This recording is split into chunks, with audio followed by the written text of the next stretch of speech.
Hey everybody, on this episode of the Ask Mike Reinold Show, we talk about extra-articular ACL grafts. We talk about different paths you can take to acquire your OCS and some of the modalities we use for the shoulder. The Ask Mike Reinold Show. Helping people feel better, move better, and perform better.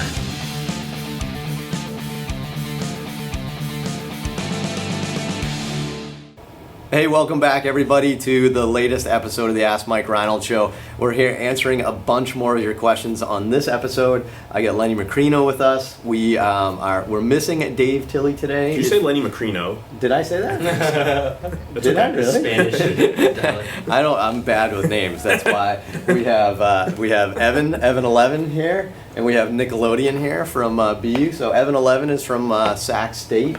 Nickelodeon is from BU. Is that what we're going with? What's the current nicknames? We had some other ones. No, you had some others. You can't make up your own nickname. We went Hog because of his last name. Nickinator, that kind of replaced Gabeinator, but we didn't want that. No replacing the Sir Gabeinator. Right? Sir Nix-a-Lot's been thrown around. Sir Nix-a-Lot, that's right. Yeah, That's I've it. never gotten that one before, but... And then, I like it. Sir Nix-a-Lot, I like it. And yes, we are missing Dave Tilley. We're missing Dave Tilley. We got a spot for you right here, buddy. But we have double the students, so we're good. Right. So. All right, guys, let's do it. Thumb wrestle. Let's see who's got this one. We're not taking turns. We're thumb wrestling.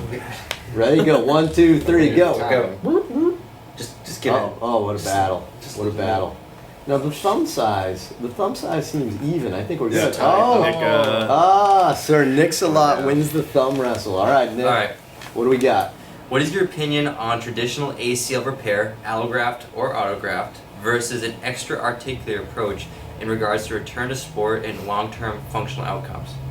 Have you ever seen many of the extra-articular approach? Okay, so ACL This outcomes. is Ben Adcock from Madison. Oh, By the way. Thank you, Ben. Thank you for the question. So outcomes of extra-articular versus standard intra-articular. Yeah. Yeah. I don't know if I've seen anything significantly different or seen any difference. Yeah. So Len, this is your kind of world. Len's like the post-op expert. Why would you do extra-articular? Who gets extra-articular? I mean, I would have, there's two different worlds we're talking about right now. So, in extra-articular, you're talking with like a pediatric population. So, like right. Growth plate's still open, 10, 11, 12. I've seen a bunch of those. They do fine. Oftentimes, they need a revision down the road because they may get stretched out.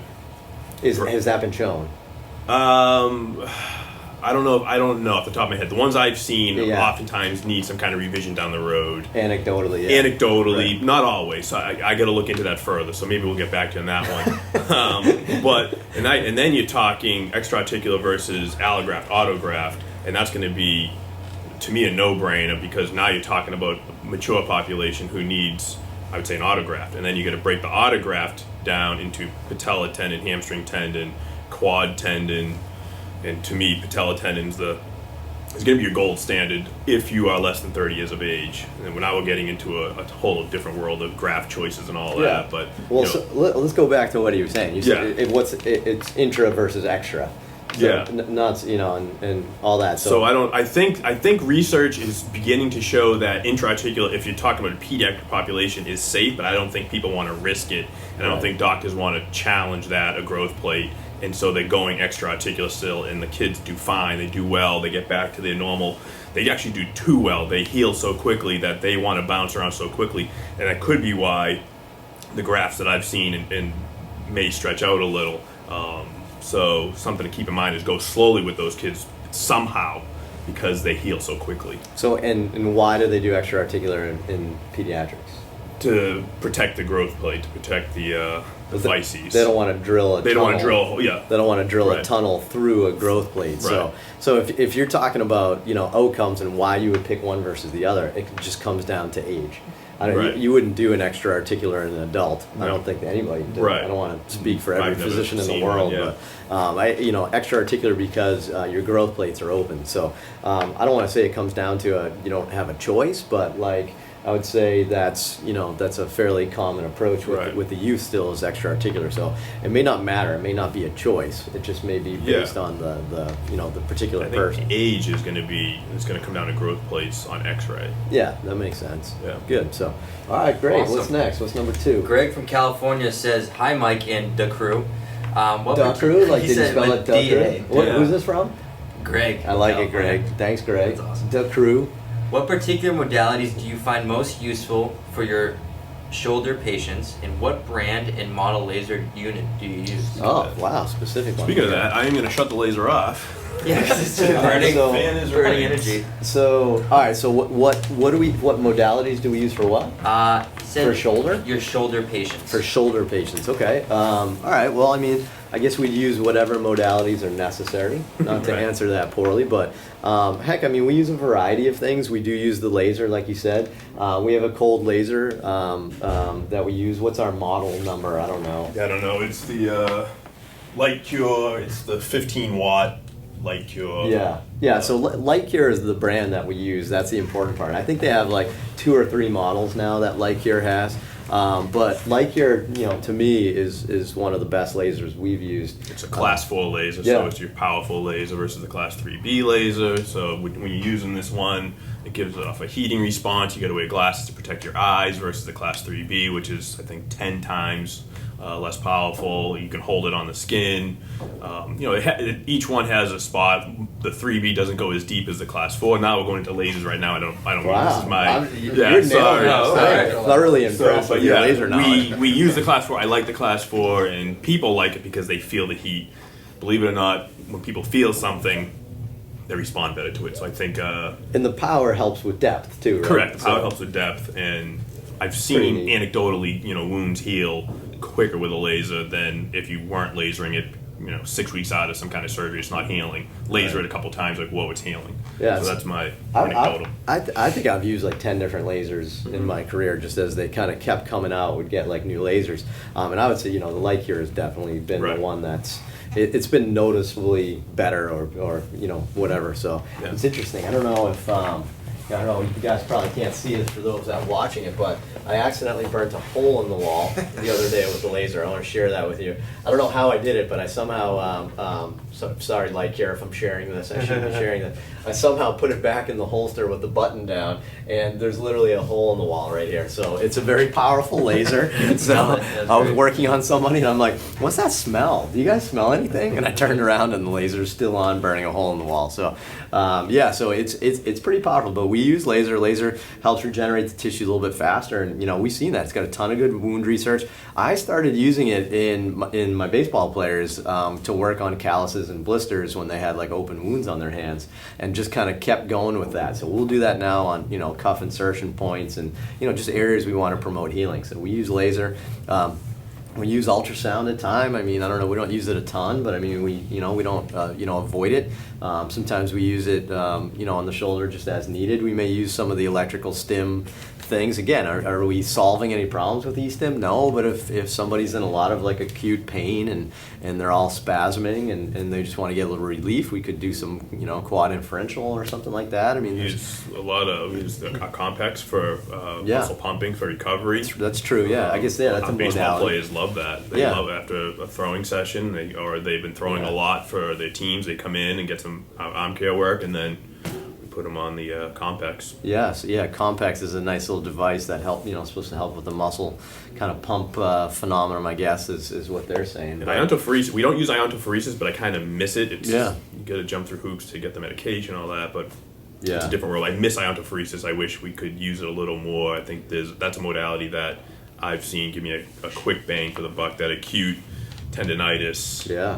that we sometimes will see. Yeah, I love those patches. Yeah. The Ionto patches Yeah. are great, or whatever their brand name is now, but they're those are super effective with people. Yeah, I totally agree. Great, awesome. All right, what's next? Our last question from Carrie in West Palm Beach, Florida. I'm wanting to become an OCS as a recent graduate. Is it better to go through an accredited orthopedic residency program or to work at a facility with excellent experienced therapists who are readily available to provide guidance and mentorship, but not scheduled like the residency program? that will facilitate my professional clinical development? Yeah, that's a good question. I like that. Question. I wish we had Tilly because he just took the SCS Yeah. without going through a residency Right. program. Right. And I know what he would probably answer, and we both taken the SCS without going through a residency program. So I think you may see a little skew in our heads. I know a lot Yeah. of students are going towards a residency program to eventually come out. I don't know if you guys want to chime in similar on what you are thinking about. I Right. think it would be a good way for you guys to. Yeah, what do you have any opinions? I'm sure they're talking to you about this in school more. It seems like they kind of push you towards that in school, Towards what? towards doing a residency. Okay. Kind of right when you're done. But there's only like a handful of residents. Right. Exactly. And the cons of doing a residency, I mean, you're going to get paid less. There's a lot of programs that offer 50 to 75% of therapist pay, and you have opportunities to work in their lab as an assistant. So there's definitely money in that, but you got to have the financial means to do it. I think the benefit is that you can do it quicker rather than studying, a few hours a week and slowly chipping away at it. You have you kind of just bang it out in a year and get it done while making a salary and focusing on one thing. But I think you got to be sure you want to do the OCS versus an SCS versus the NCS. You want to know what you want to do. And we've talked about this as a group, and I think one of you guys said that you have to have an objective. You have to know what you want to get out of it. Right. I think that's kind of important. That sounds like Mike. Yeah. Yeah. Let us know. I have no objectives. I like the letters. I like SCS versus. It's a long name. It said sports. I was like sports. So I Sporty. guess if we kind of put it all together, I don't think you certainly don't have to do a residency to prepare yourself for an OCS. No. There are a lot of benefits of residencies. There's definitely benefits from them. So I guess if your end game and all you care about is achieving a clinical specialist, I don't know if you necessarily need to do a residency just for that. I think you would do the residency for other reasons and not just that, because you can get your OCS just as easily without that. Mm-hmm. And I don't think there's much of a benefit, to be honest with you, if your end game is to achieve the OCS. I don't think the residency is going to help you do that any faster. Will the residency help you get into a position that you wouldn't be able to get into otherwise? Right, which is Besides nothing with the OCS. the OCS. Yeah, it's just, do you want to do the residency for other reasons? Right. Good, awesome, all right. Is that all three? That's everything. That's it? Awesome. All right, good questions. That was a good question on that last one. Thank you for that one. But thanks, guys. Again, another great episode. I appreciate it. Ask us more questions. Go to MikeReinold.com and click on the podcast link. And be sure to leave us a nice little review on iTunes if you're enjoying the show. We really appreciate that. That helps us a ton. But we also read them, and it gives us some good feedback on how we can improve the show. So thanks so much, and we'll see you on the next episode. Bye.